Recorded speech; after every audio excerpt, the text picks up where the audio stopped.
Mama, gusto ko talaga manigo. Nak, hindi pwede. Iniintay ko lang yung tita Chamo na dumating. Ano ka ba? Mama, gusto ko ng kutsinto. Gutom na ako. Ay naku nak, hindi na. Baka mamaya madumi pa yan. Di natin alam kung malinis ba yung kamay na pinaggawan yan. Ay, naku ma'am, bago po ito lahat. Sige lang na, nga. Mami. Bili ka na. Gugutom na ako. Hindi nga pwede, anak. Kahit bago pa yan, baka mamaya madumi at baka saan pa ginamit yung tubig dyan na pinaggawa. Oh. Pepe, ano nangyayari dito? Eh paano? Gustong bumili ng anak ko nung tinitinda ng babae. Hindi naman natin alam kung malinis ba yun o hindi eh. Grabe na talaga dito, no? Ang daming pinapapasok ng mga naglalako. Alam mo sa susunod, pulubi na yung papapasukin dito sa village natin. Ay, totoo. Hindi maigpit yung guard dito kung sino-sino na lang pinapapasok dito sa village na to. At saka tingnan mo, sinama pa yung anak. Para kaawaan sila. Di ba? Ginagamit lang yung anak para may bumili sa kanya. Mama, grabe naman kayo. Nagsisikap lang naman yung tao eh. Ay naku, Ining. Bata ka pa, hindi mo pa nauunawaan ng mga pinagsasabi mo. Alam mo, kung gusto mong kumain, madami naman natang pagkain doon sa bahay niyo. Oo Doon ka nga. na lang kumain. Saka ikaw, matuto kang wag kang bumili kung kani-kanino, ha? Baka mamaya sumakit pa yung tiyan mo. Hindi pa naman tayo sanay kumain sa mga ganong laku-laku lang. Oo, mahirap pag sumakit ang tiyan mo. Mabuti, tara na nga doon. Tara na. Pepe, Oh. anong ginagawa mo dito? Nakita ko kayo kasi papunta ko doon. Eh, ayun eh. Hinihintay namin yung service namin tricycle. Wala pa din hanggang ngayon. Paulan na nga eh. Baka maabutan pa kami ng ulan dito, kakahintay. Eh bakit kasi hindi ka nagdadala ng payong? Alam mo naman magsusundo ka ng bata. Eh, nakalimutan ko nga, kakamadali magsundo dyan sa anak ko. Eh, ikaw saan ka baga pampunta? Andito meron ditong bagong meriendahan. Baka gusto mong bumili ng merienda. Ay, mukhang masarap. Ano? Kasi Mar, sabi nung kapitbahay namin, mura lang yung tinda dito kaysa doon sa may labasan. Oo nga, mukhang masarap. Oo, Ilibre mo naman ako. Ay, asan yung anak ko? Ayun oh! Nabili doon oh! Tara na nga, puntahan natin. Kinausap ko na yung anak ko na yun. Wag bumili kung saan-saan eh. Tara! Ate, magkano po to? Ito, 20. Turon, 10. Dito, 5 piso isa. Ano sa'yo? Ito po. Ah, sige. Uy, Pia! Kanina pa kita hinahanap, nandito ka lang pala. Bigla-bigla ka nawawala sa tabi ko. Di ba sinabihan na kita na wag kang bibili sa babaeng yan? Hindi nga natin alam kung malinis ba yung tinitinda niyan eh.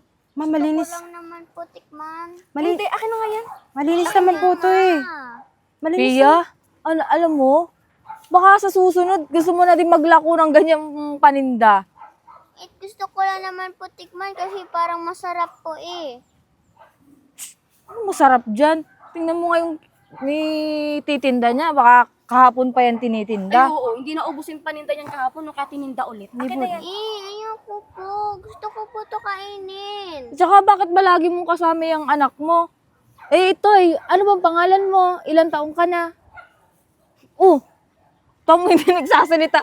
Pipi siguro yan, no? Ay, oo, hindi tinuruan ng Oo, magulang. para kaawaan dito. Oo. Kaya sinasama yung anak niyang ano. Mama, grabe naman kayo. Akin na nga yun, Sophia. Ibalik mo na yan. Wag mo tigas ang ulo. Kaya naman yung bata, oh. Paiyak na. Diyos ko, laki-laki Bakit na naman ng ano bata. yung anak ko? Naghahanap buhay kami. Pati mong bata, papatulan ninyo. Hindi kasi Miss. nagsasalita. Ay, Magkano sir. yan? Ah, ito po, 15, tas ito 10, tas ito 5 isa. Alin sa inyo, sir? Lahat na yan? Sigurado ka, bibili ka dyan, Kuya Charles. Eh, hindi mo nga alam kung bago yung pinitinda niyan. Baka mamaya sumakit pa tiyan mo dyan. Ah, miss. Mama, 200 lang po lahat. Ibalik ko na lang yung bila, oh. Bilhin ko na. Ah, sir, wala akong pansukli eh. May okay. barya ba ako? Sa'yo na yan. Talaga po? O naman. Tsaka, napansin ko kasi malungkot yung anak mo. Ah, hindi. Pagod lang po. Papaawa lang yun. Ah, Para sige. kami nakabenta. Mauna na kami, sir. Salamat. Bukas pag nakita kita, kunin ko na lang yung bilao, ha? Ah, sige po. Salamat po, ah. Anak, tara na. Kabenta sa paawa niya. Ginamit yung anak. Gusto niyo? Eh, hindi na. Baka sumakit pa tiyan namin dyan. Kaya nga. Alam niyo, hindi naman dapat ganyan tatuin ng taong naghahanap buhay ng marangal eh. Ah, Neng, gusto mo? Apa, thank you po. Sige. Akin na yun, Sophia. Hindi. Kaya mo na. Gusto, makagutom yung anak mo. Tsaka, bago pa, malutong eh. Eh, baka mamaya kasi sumakit yung tiyan yan. Ang tigas sa ulo mo, di kita bibigyan ng baon mo, baka ha? naman kaya inaagaw mo eh. Ikaw ang gustong kumain ng turon. Ah, talagang pag-isipan mo pa ako ng ganyan. Baka ikaw gusto mo, patay gutom ka eh. Ay, oo, libre to eh. Di ba, malamang kukuha ko pinga ko. Hindi po. Isa lang, di mo alam. Pinagsisiraan mo po yung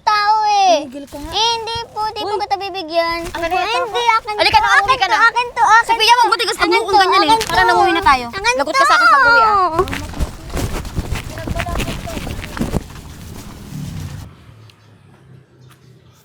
Kaya yun. Miss. Ay! Ay, Yung- kuya, kanina pa kita hinahanap kasi hindi ko alam kung saan yung bahay niyo. Eh, Kunin ko sana to. Hindi ako makapaglako eh. pasensya ka na. Okay Kung- lang, salamat po. Salamat po pala dun sa ano, sa pagbili niyo, tsaka dun sa sukli. Wala yun. Pwede bang magtanong sa'yo? Sige po, Nasaan ba yung tatay ng batang to? wala na po eh. Kaya pala, laging kailan dalawa magkasama, no? Opo, wala rin kasi akong mapag-iwanan, kaya ayun, lagi ko sinasama sa paglalako. Hindi ko rin mapag-aral, wala kasi yung pera eh. Tsaka, next school year ko na lang po papasukin. Nag-iipon pa rin ako ng pang school niya eh. Anong pangalan ng anak mo? Ano to pangalan mo? Joseph po. Nagsasalita naman pala tong anak mo eh. Nahiyain po kasi yan. Joseph, kumakain ka ba ng chocolate? Nahihiya po yan. Mayayain ka pala. Okay, ito. Thank you po. Nagsasalita naman pala eh. Tsaka, alam mo, Joseph, maganda pag umingiti ka lagi. Dapat laging yung smile. Ano sasabihin mo? Salamat ka para makauwi na tayo. Thank you po. Sir, thank you ha. Bukas po may tindahan ko. Gusto nyo sa inyo ko na ibenta, baka gusto nyo ng kakanin para fresh na fresh. Oo naman. Walang problema. Saan ba yung bahay niyo, sir? Phase 2. Dito. Block 37, lot 9. Sige po. Sige po, bukas puntahan ko kayo. Mas, nakikita mo ba yung nakikita ko? Ayun nga. Si Charles, tsaka yung nagtitinda ng ng kakanin ba yun? Ay, nako. Parang may bagong na biktima na naman ng babaeng yan. Ay naku, hindi pwede yan. Alam mo, halata naman nagpapabiktim lang kay Charles eh. Ayun nga. Saka, tinan mo, di ba kahapon lang nabentahan lang si Charles? Pero, tinan mo, masta. Kala mo close na close, oh. May pagngiti pa. Ay, syempre, gugustuhin nung nagtitinda. Mayaman si Charles eh. Panigurado yan.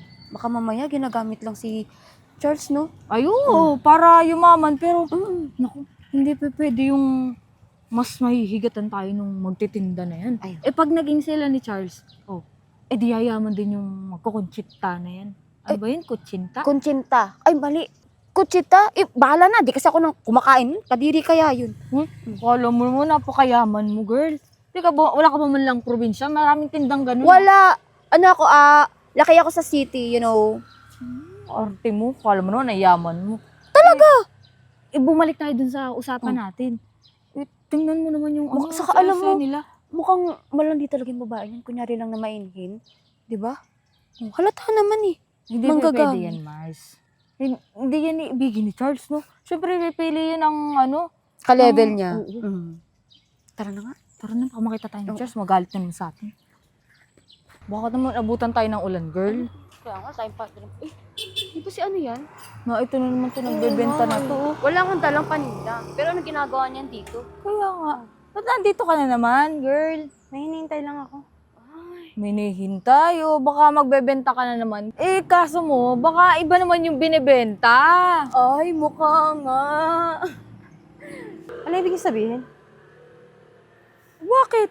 Eh, halata namang nilalapitan mo si Charles eh. Hindi ako lumalapit sa kanya. Ay, feeling. Alam mo, kung tutuusin, madami namang magugustuhan si Charles. Pero sa'yo. Oo nga. Mas maganda, mas mayaman. O ikaw nagtitinda ka lang naman ng kakanin, nakala mo naman yayaman ka sa pagtitinda mong yan. Hindi porket binibilhan ka ng kakanin mo, may pag-asa ka na kay Charles. Kaya nga. Ay, Kuya Guard, huwag niyo nga papasukin tong babaeng to. Alam niyo ba na nagtatarget lang to ng mga mayayaman dito para Kaya umangat? Siyempre, walang hirap dun eh. Di ba? Pag nakakuha ka ng mayaman Ganun lang kadali. di ba sasakyan niya ni Charles? Ay, oo nga. Feeling naman kala magkakagusto. Tara na. Huwag mo nang pansinin yung mga yan. Ay, parang may mali. Meron mali talaga. Oo. Sabi siya.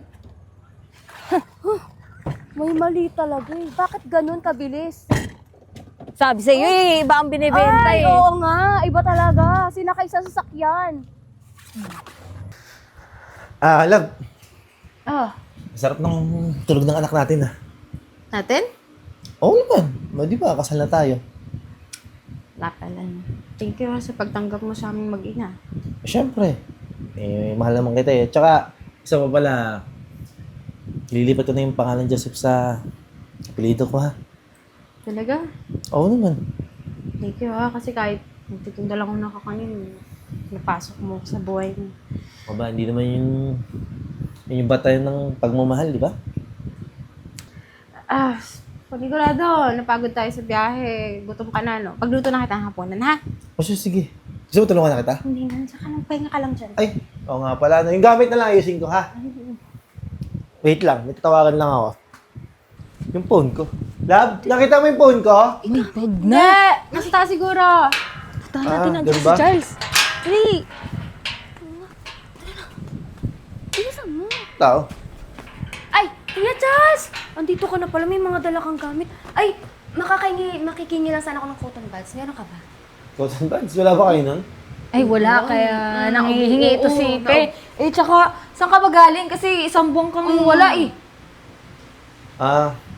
May nice lang. Love, sino yan? Ba't nandito Sita ka? pala. Totoo ba ito nakikita natin? Oo. Hindi mo nabanggit sa kanila na kasal na tayo. Wala naman silang bilang sa buhay ko eh.